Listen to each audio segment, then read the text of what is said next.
Okay, let's dive in. Welcome to the deep dive. Yeah, this is where we take your source material, all those notes, articles, maybe that big document you've been meaning to get through. Right, the whole stack. And Yep. we really dig in, try to pull out the core insights for you. Basically, we filter it down, help you see what's essential, connect the dots, maybe find some surprises along the way. And today, we are really getting into this document about church planting, specifically focusing on what it calls the structuring phase. It's packed with detail.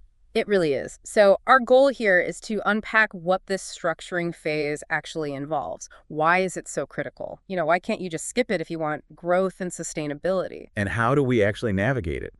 This material gives us kind of a roadmap, drawing on biblical examples and practical wisdom. Exactly. Think of it as figuring out the blueprint for building something that not only lasts, but can actually reproduce itself. Okay, so the document starts by saying this structuring phase isn't like flipping a switch. It's a gradual transition.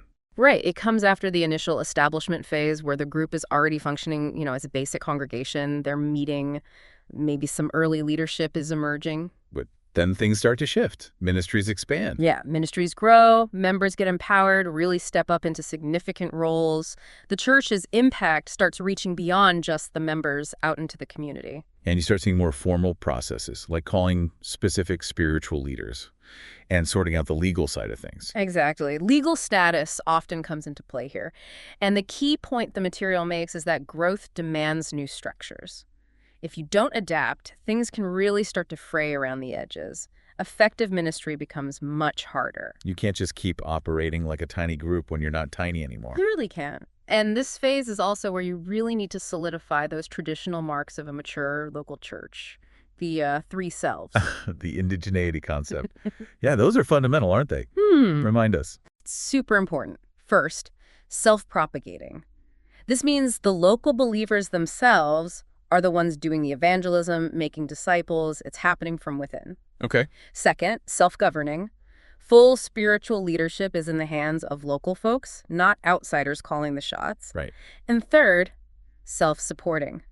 The church can sustain its own ministry financially through local giving. So when a church really hits those three, it's standing on its own feet. Yeah. Rooted locally, able to reproduce. That's the idea. And that's often the signal, particularly if there's an outside planting team, that it's time for them to start stepping back, phasing out. The document suggests the previous phase, establishment, gets the ball rolling on these, but structuring is where they become like the defined goals. Yeah, it's about intentionally building towards that independence and reproducibility. Now, what about house churches? The document mentions them too. Do they need all this structure if they're staying small? That's a great question, and the material addresses it directly.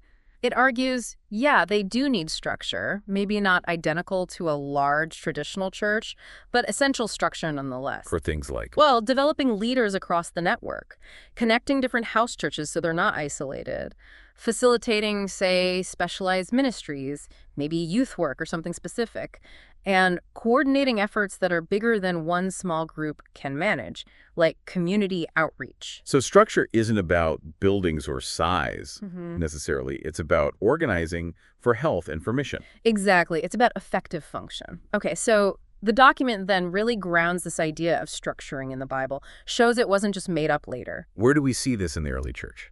Well, the classic example is Acts chapter 6, verses 1-6. The Jerusalem church is booming, right? Huge growth. Yeah. And that growth creates a problem, a practical one. There's this dispute. The Greek-speaking Jewish widows feel like they're getting shortchanged in the daily food distribution compared to the Aramaic-speaking ones. So a growth pain right away, tied to logistics and even cultural tensions within the church. Absolutely. And look at the solution. The apostles don't just try to manage it better themselves. They say, okay, let's create a new role.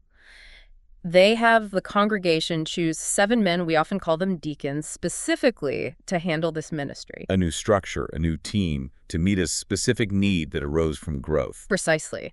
And the document points out all the positive ripples from this decision. It solved the immediate problem, yes, but it also addressed the ethnic friction by appointing Greek speakers. It empowered new leaders. Right, it involved the whole congregation in choosing them. Yes, and crucially, it freed up the apostles to focus on prayer and teaching the word, And what happened next? Or growth. Even more rapid growth. The point being, dealing effectively with the internal structural need actually fueled the outward mission. That's powerful. Okay, what other biblical patterns does the material point to? Well, look at Acts 14, verse 23.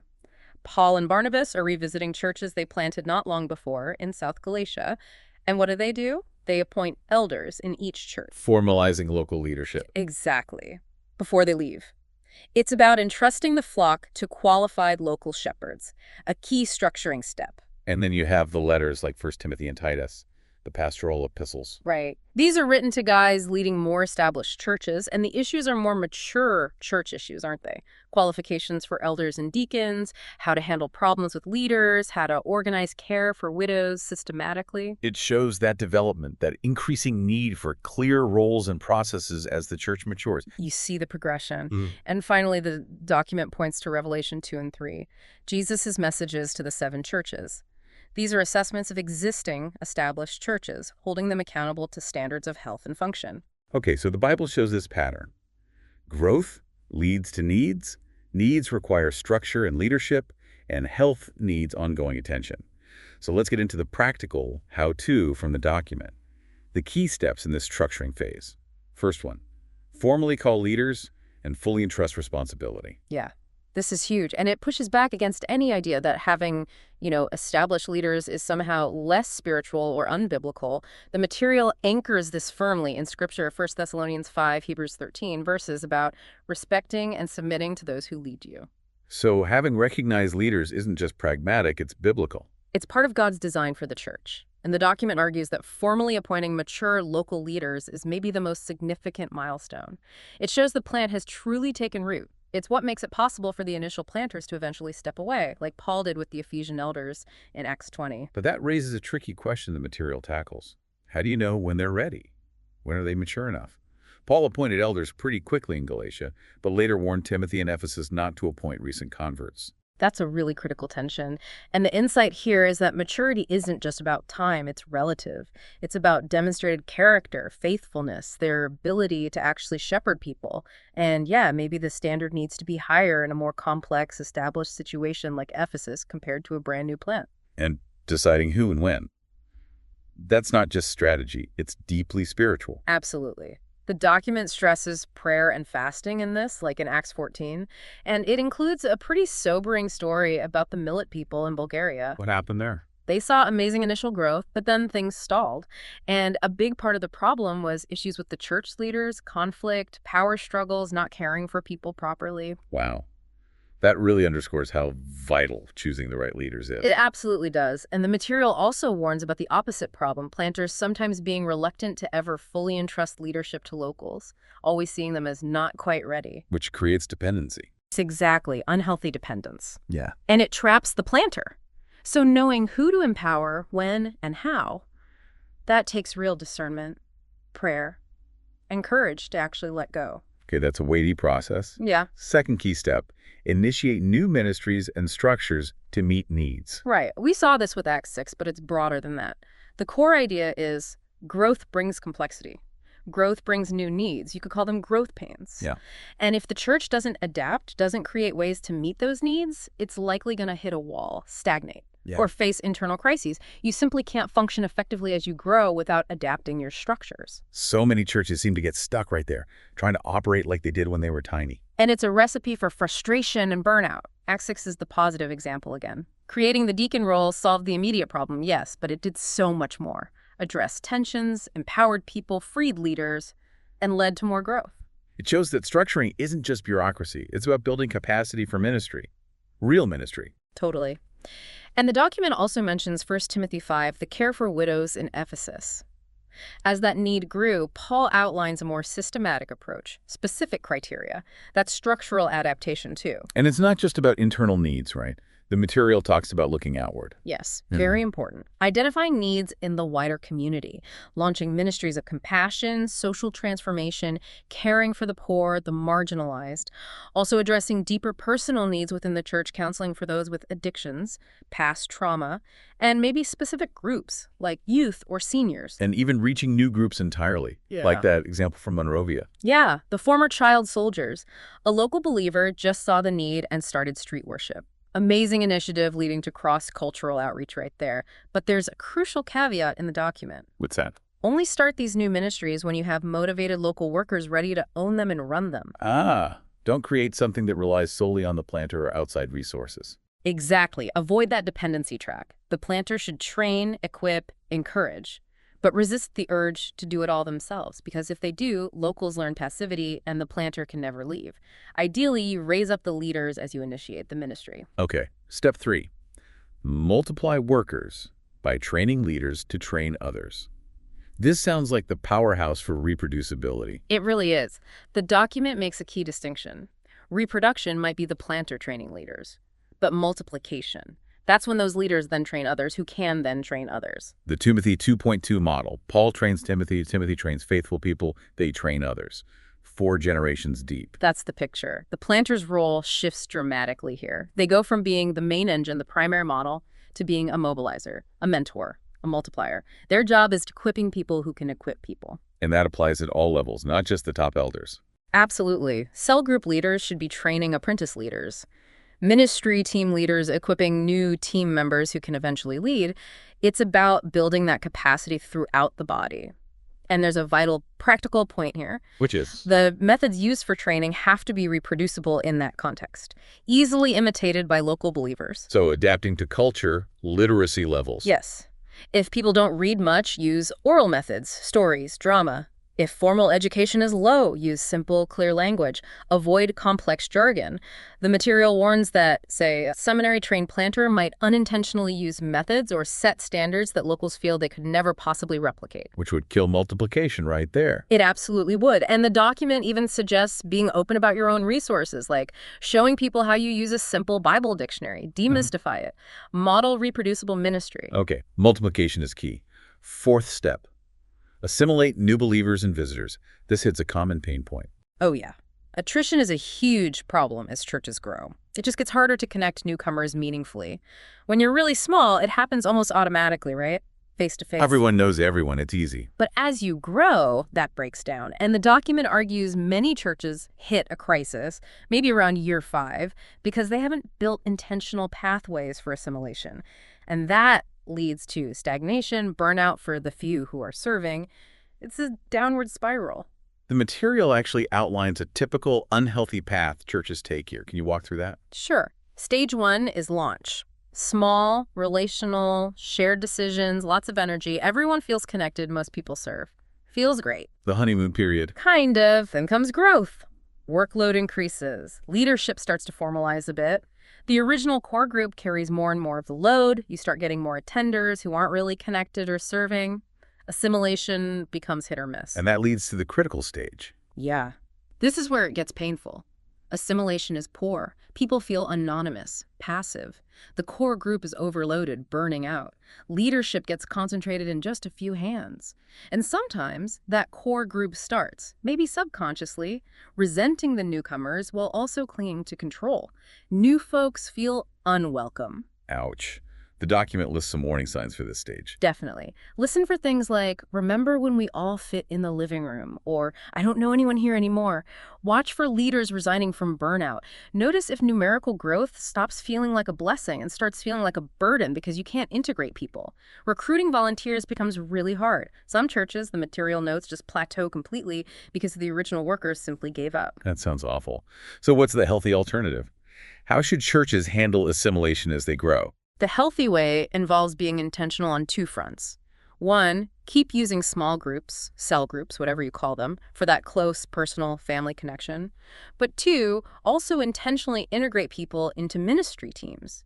Get them serving alongside others. And the key insight, assimilation is about relationships, not just programs. So it requires existing members to actively reach out. Absolutely. It's not passive. Members need to be encouraged, maybe even trained, to welcome newcomers, invite them over, build genuine connections. Small group leaders need coaching on how to incorporate new people.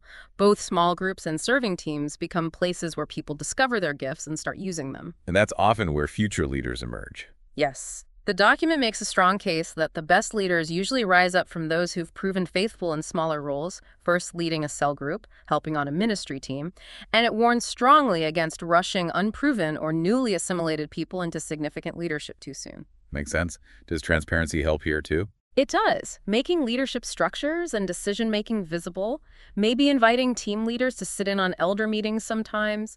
It helps connect the dots and demystifies leadership. And constantly reinforcing the vision helps everyone navigate the growth pains. Crucial.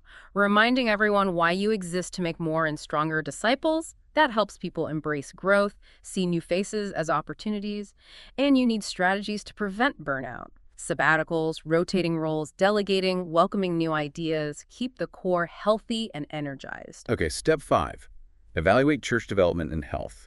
Feels like this should be woven into everything. Exactly.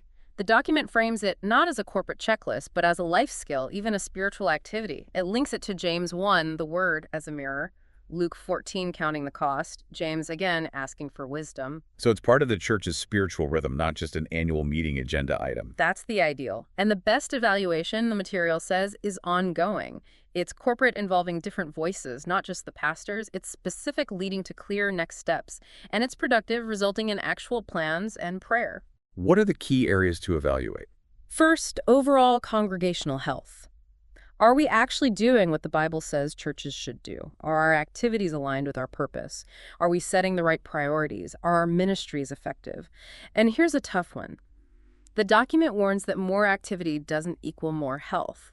Sometimes you need the courage to stop doing things that aren't bearing fruit. Pruning. That takes honesty. Does the material suggest tools for this? Yeah, it mentions things like natural church development surveys, or maybe using frameworks like the disciple-making church. But it also strongly encourages churches to dig into relevant scriptures themselves, Acts 2, Ephesians 4, Revelation 2:3, and develop their own health indicators based on their specific context and potential local blind spots or challenges. Tailoring it to their reality. And the way you evaluate can differ too. Sure, could be informal chats, leadership reviews, plus congregational surveys, special retreats. The document mentions a church in Mexico City that used staggered decision-making for big things. Introduce an idea, one meeting, discuss, pray, then vote later. Gives people time to process. But there's a caution about just relying on tools, right? Big caution. Tools can diagnose, like a thermometer, but they don't create health.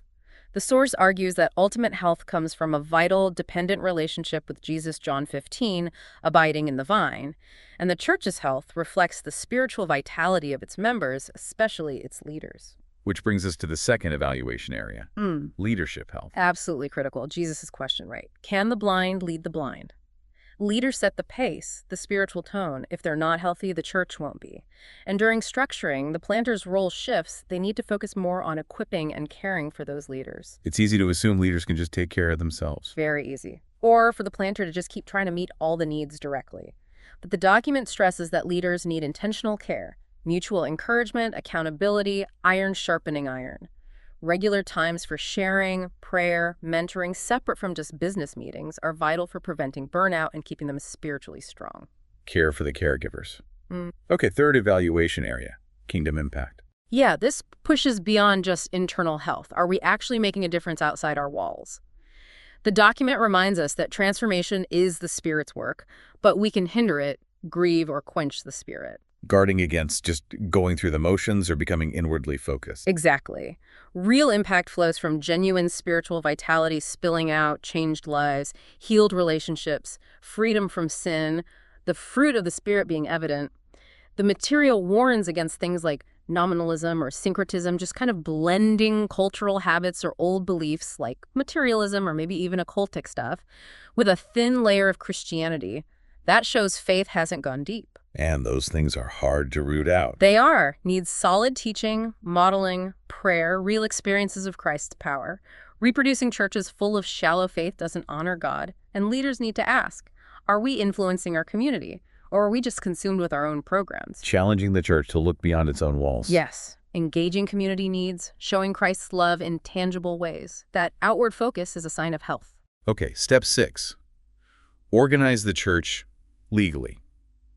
This feels very practical after all the spiritual focus. It is practical, and the document admits planters often find it tedious, but it argues it's really wise stewardship for the long run. While NT churches didn't have legal corporations, they did have structure. Today, legal status is often necessary. For things like owning property, handling donations. Right, renting facilities, tax benefits, liability protection, having a clear public identity. It's about functioning effectively within the society we live in, and creating the document's constitution, bylaws, forces clarity, and can prevent a lot of conflict later. But don't just copy-paste something from another country. Absolutely not. That's a key warning. Importing foreign documents wholesale is usually a mistake. Even core statements might need careful contextualizing. The goal is biblical faithfulness in your context, not just conforming to an external template. And local believers must be involved in shaping these so they understand and own them. The document also argues for having formal membership at this stage. Why? It clarifies commitment. Who belongs to this specific local body? It signifies submission to leadership. It defines who's eligible for certain support, like the widow lists in 1 Timothy. Neglecting membership, the document warns, can cause chaos later if peripheral people try to assert influence.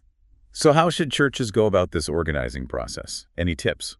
Yeah, a few practical ones. Keep the Constitution simple, flexible, put essentials there, put changeable procedures like how you select leaders in bylaws, which are easier to amend. Don't get bogged down drafting forever use samples, adapt, have a small group draft, then get congregational approval. Don't fight over tiny details. Keep it moving. Right. And establish a clear membership process. Inform people about the vision, beliefs, expectations. Assess their commitment to Christ and to this local church. Maybe use interviews or classes. And here's a big one. Don't lower the bar for membership just because you're excited about numbers. Counterintuitive, maybe. It seems so. But the material argues a higher threshold, clear expectations, real commitment actually leads to a stronger core and better long-term growth. It creates unity and purpose. But finally, remember, these documents are tools. They serve the church. The church doesn't serve them. Faithfulness, the Spirit, love, trust, those are paramount. Good perspective. Okay, the final key step. Attain full financial autonomy. The last of the three cells, really important marker of maturity. It means the local believers are covering the ongoing costs of ministry themselves. Outside funds, if they were used initially, can now be released for new planting efforts. And ideally, this church is now giving outward too. Yes, contributing to missions, helping other needs. The document actually pushes for sustainability right from the start, ideally. Local giving covers most costs early on. Don't start ministries you can't sustain locally. It prevents dependency and makes reproduction feasible. Financial commitment builds ownership too. Definitely. And while talking about money is sensitive, teaching stewardship early is vital. The biblical pattern isn't reliance on outside patrons. It's God's people supporting God's work sacrificially with their own gifts, cash, resources, time, whatever they have, like that Congo garden example. And when costs rise with growth, See it as an opportunity to challenge people to greater faith and commitment.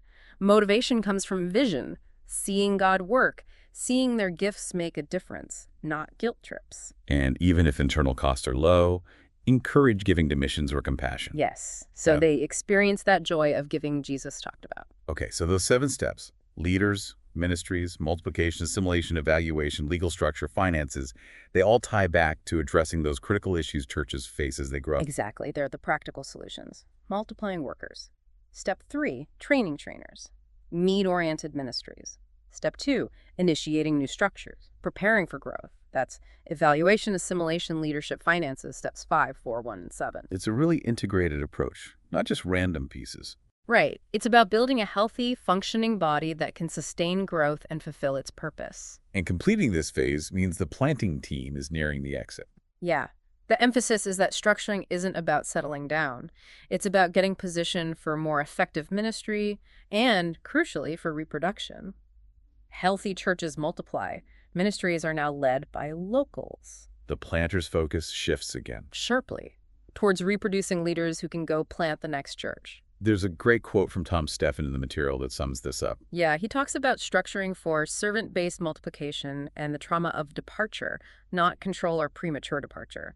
It's about empowering others and leaving well, not holding on too tight or leaving too soon. This whole structuring phase, then, is absolutely foundational. It's where you build for the long haul for health, impact, and multiplication. It demands, wow, a lot of wisdom, intentionality, and trust. Trust in the leaders, trust in the process, and ultimately trust in God. It's complex, but getting it right is vital. So, thinking about all this, the challenges of growth, the need for these intentional structures laid out in the material. Where might you, listening, see potential growth pains in an organization you know? Which of these steps seems most relevant? Or maybe, how do you strike that balance between keeping things simple and relational and building the necessary structures for health and growth? Definitely something to chew on as you reflect on this deep dive.